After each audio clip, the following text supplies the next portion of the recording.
Adrian Cole sat in the sterile waiting room of Cross Industries, his worn briefcase resting on trembling knees. Through the floor-to-ceiling windows, he could see the city sprawling below, full of opportunities that always seemed just out of reach. His daughter's voice echoed in his mind from that morning. "Good luck, Daddy. I know you will get it this time." At 7 years old, Maya believed in him with a faith that terrified him. What she did not know was that this was his last interview, his final chance before the eviction notice became reality. The weight of single parenthood pressed down on his shoulders like an invisible mountain. The past 18 months had been a blur of rejection letters, missed opportunities, and sleepless nights. After his wife Lauren passed away from cancer, Adrian had become both mother and father to Maya, juggling her grief and his own while trying to keep their small apartment and put food on the table. His previous job as a mid-level marketing manager had vanished during company downsizing, and re-entering the workforce had proven nearly impossible. Every interviewer saw the gaps in his resume, the desperation in his deep brown eyes, and moved on to younger, less complicated candidates. But today felt different. Cross Industries needed a community outreach coordinator, a position that seemed crafted for his skills and experience. He had prepared for 2 weeks, rehearsing answers while Maya slept, researching the company until his eyes burned. Adrian smoothed down his tie and tried to steady his breathing. The waiting room was pristine, all glass and chrome, with abstract art on the walls that probably cost more than his annual salary had been. He thought about Maya, probably sitting in her second-grade classroom right now, drawing pictures or practicing her reading. She had been so excited this morning, helping him pick out his tie, the blue one that Lauren had given him for their anniversary years ago. Maya said it brought out the warmth in his dark skin, made him look like a winner. Adrian Cole. A sharp-looking black woman in her 40s appeared, clipboard in hand. Her natural hair was styled in elegant locks that framed her face, and her presence commanded the room. "I am Vivian Cross. Please follow me." Adrian stood, straightening his second-hand suit jacket. Vivian Cross, not just an interviewer, but the CEO herself. His heart hammered as he followed her down a corridor lined with photos of community initiatives, charitable events, and smiling employees. Many of the photos featured diverse teams working together, building homes, serving meals at shelters, mentoring young people. The walls told a story of a company that actually cared about its community. Adrian felt a small spark of hope ignite in his chest. Vivian led him into a spacious office with windows overlooking the city. The interview started well enough. Adrian spoke confidently about his vision for community engagement, his ideas for bridging corporate responsibility with local needs.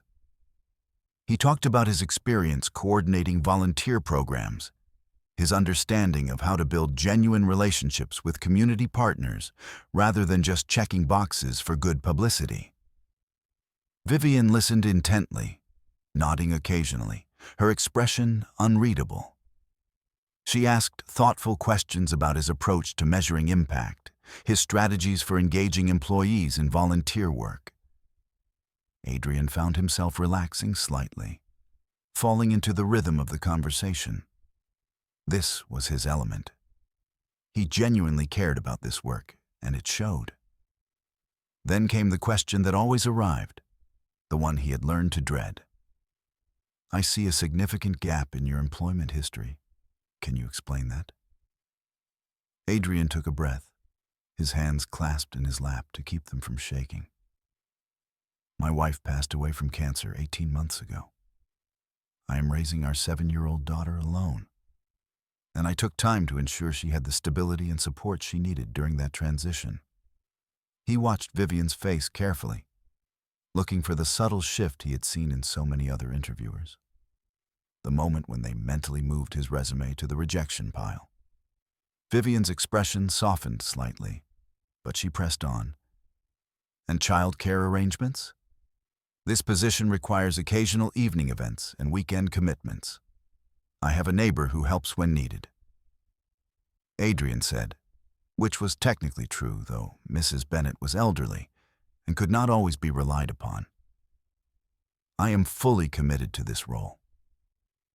He hated how those words sounded, how he had to justify his dedication, prove that being a father did not make him less capable. Vivian nodded slowly, making a note on her clipboard. Tell me more about what drew you to this particular position. Adrian leaned forward slightly.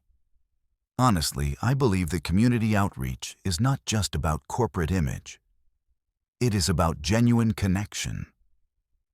When I read about Cross Industries and the work you have done with local schools, with job training programs, with supporting small Black-owned businesses, I saw a company that actually lives those values.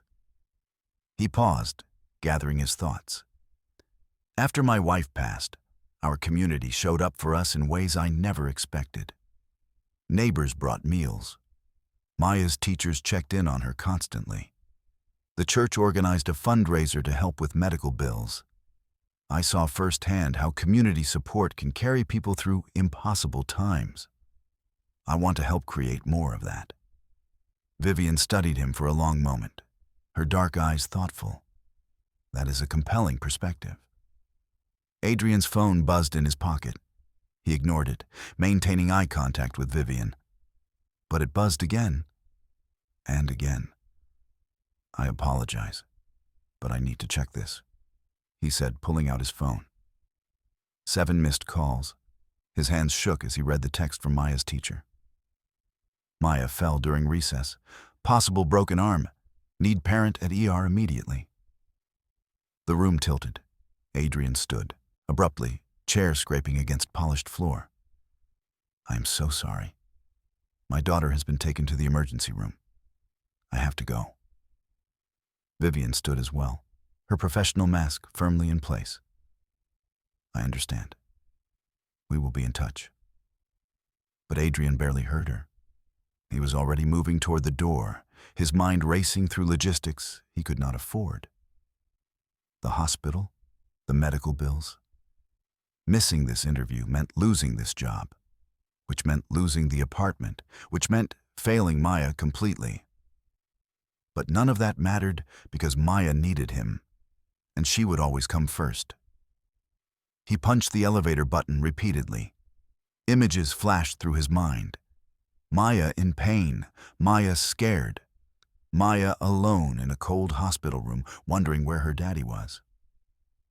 When the doors finally opened, he rushed inside. And that is when he heard footsteps running behind him. Wait, Mr. Cole, please wait. Adrian turned to see Vivian Cross hurrying down the hallway, slightly breathless, her professional composure cracked. She held out his briefcase, which he had abandoned in his panic. You forgot this, she said, pressing it into his hands. Then she surprised him completely.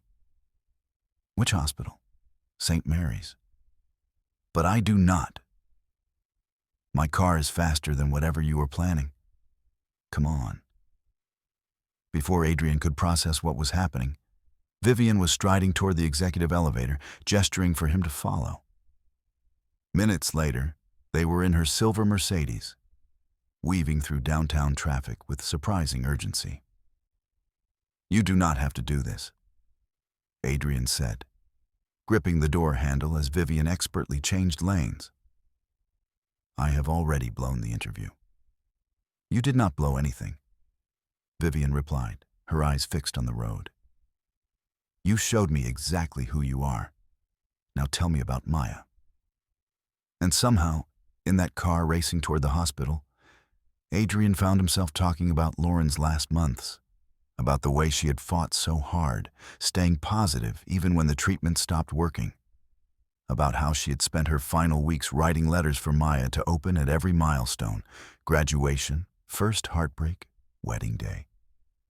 He talked about Maya's nightmares in the months after, how she would wake up crying for her mother, and he would hold her until sunrise because sleep seemed impossible anyway.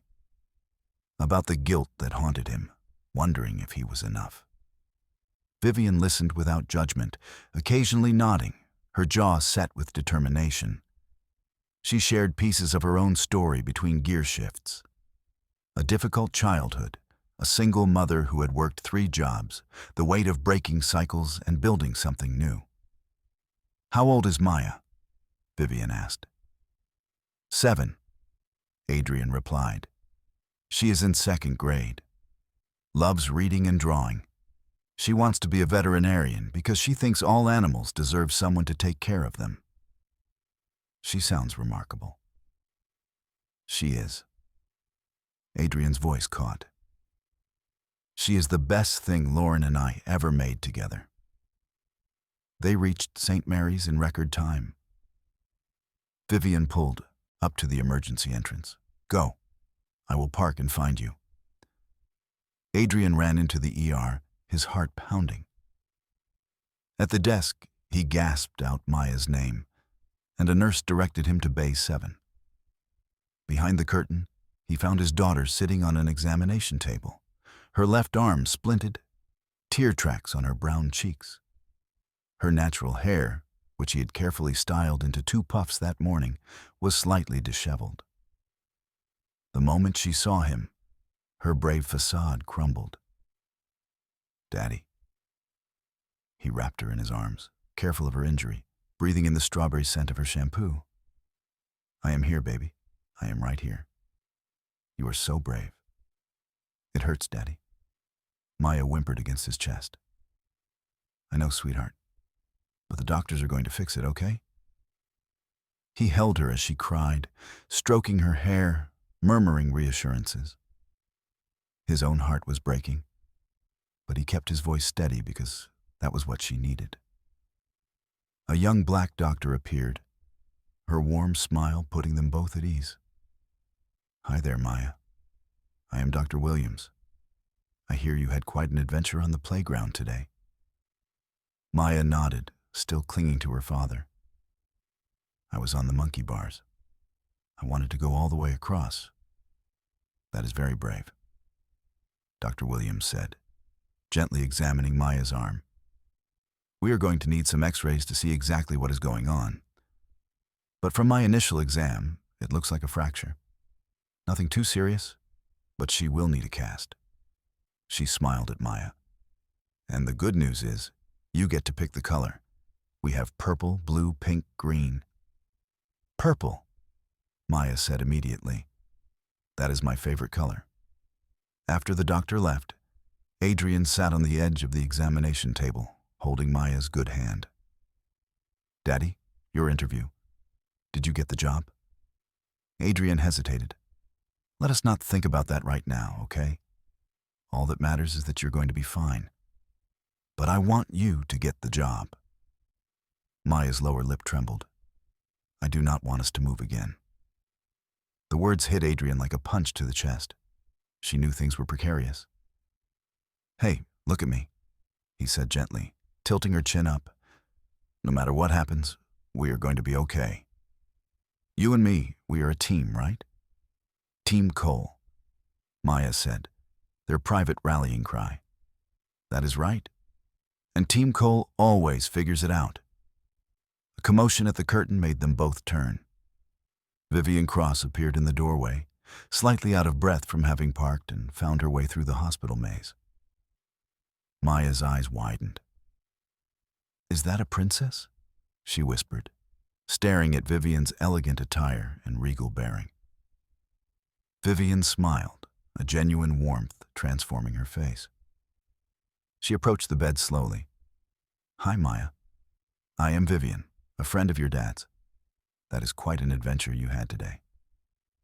Maya studied her with the unfiltered curiosity of childhood. "You are really pretty." "Are you my daddy's girlfriend?" Adrian choked. "Maya, that is not—" "It is a fair question," Vivian said with a laugh. "No, sweetheart. I am someone who wants to give your daddy a job. He was in an interview with me when he found out you were hurt." Maya's eyes went wide. "And he left?" but he really needs this job. Vivian knelt down to Maya's eye level, her expression serious. He left without even thinking about it. The second he knew you needed him, nothing else mattered. She glanced up at Adrian. That is exactly the kind of person I want working for me. For the next hour, while doctors took x-rays and set Maya's arm, Vivian stayed. She told Maya stories about breaking her own arm as a child, falling out of a tree in her grandmother's backyard while trying to rescue a stuck kite. She made silly jokes and played I Spy, and somehow made the sterile ER feel less frightening. When the cast was finally dry, Maya admired it with obvious pride. "It is so purple. Can you sign it, Miss Vivian?" "I would be honored." Vivian produced a silver marker from her purse and carefully wrote her name in elegant script. "This is the best day ever," Maya declared, then caught herself. "I mean, except for breaking my arm. That part was bad." When the paperwork came, Vivian quietly intercepted it. "The company has an excellent health insurance policy," she told Adrian. "Consider this part of your benefits package." "But I do not have the job," Adrian protested, confusion and hope warring in his chest. Vivian met his eyes steadily. "Yes, you do, if you still want it." Adrian could not speak. His throat closed up, and he had to look away to keep from breaking down completely. Maya, however, had no such problem. "Daddy, you got the job?" "I knew you would. I told you the blue tie was lucky." Later, after the discharge paperwork was complete, they walked out to the parking lot together. Maya insisted on holding Vivian's hand with her good arm. "Miss Vivian, can you come to dinner at our house?" Maya asked. "Daddy makes really good spaghetti." Vivian glanced at Adrian, raising an eyebrow. "I do not want to impose." "You are not imposing," Adrian said, and found he meant it. "You saved us today. The least I can do is feed you." They drove back to Adrian's modest apartment, Maya chattering happily the whole way about her cast, her teacher, her best friend Jasmine, who was going to be so jealous of the purple color. When they arrived, Adrian felt a moment of embarrassment as Vivian looked at the worn building, the peeling paint. But she simply helped Maya out of the car and followed them upstairs without comment. The apartment was small but clean, decorated with Maya's artwork and photos of happier times. Lauren smiled out from a frame on the bookshelf, her beautiful dark face frozen in eternal joy. "Is that your mom?" Vivian asked Maya gently. Maya nodded. "She is in heaven now, but she still watches over us. Daddy says she sends me good dreams. She sounds like she was a wonderful mother." "The best," Maya said simply. "But Daddy is a wonderful daddy. So it is okay." Adrian turned away, pretending to busy himself in the kitchen. His hands shook as he filled a pot with water. Grief ambushed him at the strangest times. He felt a presence beside him, looked up to find Vivian, her expression kind. "Can I help?" "You do not have to. I want to." So they cooked together in the tiny kitchen, moving around each other with surprising ease. Adrian made the spaghetti while Vivian chopped vegetables for a salad. Maya supervised from her seat at the small table, offering helpful suggestions like, "More cheese, Daddy, and can we have garlic bread?" By the time dinner was ready, it felt almost normal, almost like a family meal.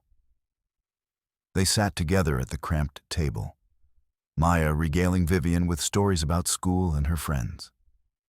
Vivian listened with genuine interest, asking questions, laughing at Maya's jokes. Adrian watched them interact and felt something he had not felt in 18 months. Hope, not the desperate, grasping kind he had been clinging to, but something solid and real. After dinner, While Maya watched cartoons in the living room, her pain medication making her drowsy, Vivian helped Adrian clean up. "You have a remarkable daughter," she said, drying a dish. "She is everything," Adrian replied simply. "After Lauren died, I did not know how I was going to survive. But Maya needed me. She needed me to be okay. So I figured out how to be okay." Vivian nodded slowly. 12 years ago, I was you," she said quietly. "Single mother drowning in medical bills, terrified I would lose everything. Someone gave me a chance when I did not deserve one on paper. They looked past the resume and saw the person. She met his eyes. You ran out of that interview without hesitation because your daughter needed you. That told me everything I needed to know about your character, your priorities, and your values. Those are things I cannot teach." Adrian's eyes burned with tears he had held back for too long. "Thank you. You have no idea what this means." "Actually, I do." Vivian smiled. "Welcome to Cross Industries, Adrian. We are lucky to have you." She wrote down information for him: her business card, HR contact details, start date. Then she paused at the door, looking back at where Maya had fallen asleep on the couch, her purple cast resting on a pillow. "Take care of that little girl," Vivian said. "And let her take care of you sometimes too. Children are stronger than we give them credit for." After she left, Adrian sat in Maya's doorway, watching his daughter sleep peacefully. For the first time in 18 months, he felt something unfamiliar bloom in his chest. He thought about how close he had come to losing everything. But instead, he had found something unexpected. Not just a job, but a reminder that humanity still existed in corporate boardrooms. That kindness could come from the most unlikely places. And that sometimes being a good father was the best qualification of all. The next morning, Maya woke up asking to call Vivian to thank her. As Adrian dialed the number, he realized that this story was not really about him at all. It was about the ripple effects of compassion, about how one person's choice to see beyond the surface could change everything. "Miss Vivian," Maya said excitedly when the video call connected. "Look at my cast. All the kids at school are going to sign it today." "That is wonderful, sweetheart." Vivian smiled through the screen. "How are you feeling?" "My arm is a little sore, but Daddy gave me medicine. And he made me pancakes with chocolate chips. Chocolate chip pancakes sound like excellent medicine." Vivian laughed. Adrian leaned into the frame. "Thank you again. For everything." "No thanks necessary," Vivian replied. "I will see you Monday morning, Adrian. We have a lot of work to do." Adrian's first day at Cross Industries was nothing like he expected. Instead of corporate politics and competitive colleagues, he found a company that genuinely lived its values. Vivian had built something special. The employees were diverse, passionate, and committed to the community outreach mission. Within his first month, he had helped organize a school supply drive that served over 500 students, partnered with local churches to create a job training program, and launched a mentorship initiative pairing executives with young people from underserved neighborhoods. The work filled him in ways he had not anticipated. Every family they helped, every child they supported, every community they strengthened felt like a small victory against the despair that had almost consumed him. Maya thrived too. With stable income and health insurance, Adrian could finally breathe. He enrolled her in an after-school art program she had been begging for. He started saving money instead of just surviving paycheck to paycheck. 6 months into his employment, Adrian proposed a new initiative, a scholarship fund for children who had lost parents, providing not just financial support for education, but mentorship and counseling services. He presented it to Vivian in her office. his hands only slightly trembling as he walked through the proposal. When he finished, Vivian was quiet for a long moment. Then she looked up at him with shining eyes. "This is exactly what I hoped you would bring to this company. Your experience, your perspective, your heart. This is brilliant, Adrian." The Lauren Cole Memorial Scholarship Fund launched that spring, named in honor of the woman whose love still guided Adrian's choices. Maya was there for the announcement ceremony, beaming with pride as her father spoke about her mother's legacy. "Mommy would be so proud of you," Maya whispered as they watched the first scholarship recipients receive their awards. Adrian knelt down to her level. "Mommy would be proud of both of us, baby girl. We made it through together." 1 year after that fateful interview, Adrian found himself standing in the same waiting room where everything had changed. But this time, he was not a desperate candidate.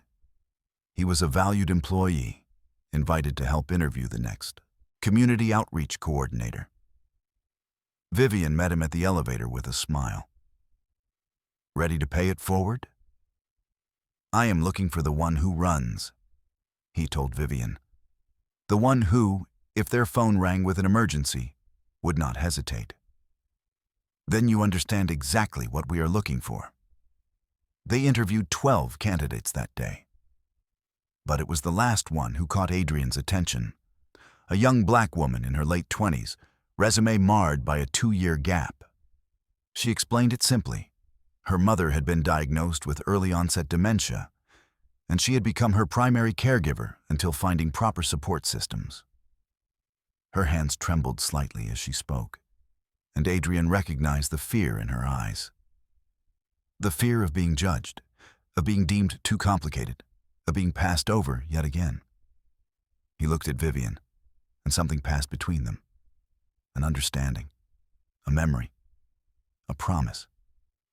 "Tell me about your vision for community outreach," Adrian said, leaning forward.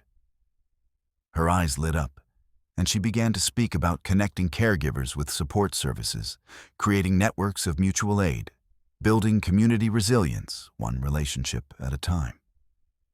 Adrian listened, and he heard echoes of himself. Someone who had walked through fire and emerged with a burning desire to light the way for others. After she left, Vivian turned to him. "What do you think?" "I think we found her." When they called to offer her the job, Adrian could hear her crying through the phone. Happy tears, relieved tears, the kind of tears he had cried a year ago. "Welcome to Cross Industries," he told her. "We are lucky to have you." 2 years after that Thursday morning that changed everything, Adrian stood at a podium in the Cross Industries Community Center, looking out at a crowd of scholarship recipients, volunteers, community partners, and employees. Maya sat in the front row next to Vivian, both of them beaming with pride. "Today we celebrate the 2nd anniversary of the Lauren Cole Memorial Scholarship Fund," Adrian began. "But more than that, we celebrate the power of community, the power of people showing up for each other, the power of second chances." He paused, his eyes finding Vivian in the crowd. 2 years ago, I was a desperate single father sitting in a waiting room, praying for a miracle. I did not know it then, but I was about to meet someone who would change my life. Not by giving me a job, though she did that too, but by reminding me that kindness still exists, that people still see each other. He looked down at Maya. "My wife Lauren used to say that we are all just walking each other home, that life is not meant to be navigated alone. To everyone receiving a scholarship today, I want you to know something. Your struggles are not your whole story. You have survived things that tried to break you, and you are still here, still fighting. And someday, when you are in a position to help someone else, I hope you will remember this moment and pay it forward." Later, At the yuck's reception? Maya tugged on his sleeve. Daddy, I have something to tell you. Adrian knelt down to her level. What is it, baby girl? Maya's brown eyes were serious.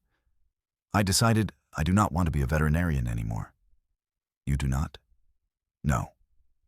Maya shook her head firmly. I want to do what you and Miss Vivian do. I want to help people. I want to make sure no one feels as scared as we did. I want to give people second chances. Adrian pulled her into a tight hug, tears streaming down his face. Your mommy would be so proud of you. She would be proud of you too, Daddy. Maya whispered. You kept your promise. You took care of me. And now you are taking care of everybody. Vivian appeared beside them, her own eyes suspiciously bright. I could not help overhearing. She knelt down to Maya's level. I think Cross Industries might have a future CEO in the making. Maya grinned. Maybe. But first, I have to finish 4th grade. Ms. Patterson says I need to work on my cursive. As the reception wound down, Vivian caught Adrian's arm. Thank you, Adrian, she said quietly, for taking a chance on me too. He blinked, confused. What do you mean? 12 years ago, someone gave me a chance. And I spent every day since wondering if I was paying it forward enough. She squeezed his arm. You reminded me why I do this work, you and Maya both. We are paying it forward together, Adrian said. That is how it works, right? One person helps another, and the circle keeps growing. Exactly. Vivian nodded. Now go home and get some rest. We have a lot of lives to change next week. Adrian drove home through the city streets, Maya sleeping peacefully in the back seat. He thought about Lauren, about how she would have loved seeing their daughter so happy and confident. He thought about Vivian, about the unexpected friendship that had grown between them. He thought about all the families they had helped, all the scholarships they had funded, all the lives that had been touched by that single moment of kindness in a hospital emergency room. The opportunities did not seem quite so far out of reach anymore. The mountain on his shoulders had lifted, replaced by something lighter, something that felt like purpose. When they got home, Adrian carried Maya to her bed, tucking her in carefully and pressing a kiss to her forehead. Daddy? Yes, baby. I love you. I love you too, sweetheart. More than anything in the world. He stood in her doorway for a long moment, watching her sleep, marveling at how far they had come. 2 years ago, he had been sitting in a waiting room, certain that everything was about to fall apart. Now he stood in a home filled with love, secure in a job that mattered, part of a community that cared. Not because the universe had been fair. Life was not fair. He knew that better than most. But because someone had chosen to see him, to really see him, to look past the gaps in his resume and the desperation in his eyes and find the person underneath. That was the miracle. Not luck or chance or cosmic intervention. Just one human being choosing to care about another. Adrian walked to the living room window and looked out at the city lights below. Somewhere out there, another single parent was staring at rejection letters. Another family was wondering how they would survive. Another person was drowning in grief and fear and uncertainty. He could not save them all. But he could save some. He could be the hand that reached out. The voice that said, I see you. The chance that someone desperately needed. That was Lauren's legacy. That was what Vivian had taught him. That was what Maya reminded him of every single day. We are all just walking each other home. And sometimes, if you are very lucky, the person who walks beside you turns out to be exactly who you needed. Adrian smiled and turned away from the window. Tomorrow there would be more work to do, more families to help, more lives to change. But tonight, he would sleep peacefully for the first time in years. Tonight, he was home.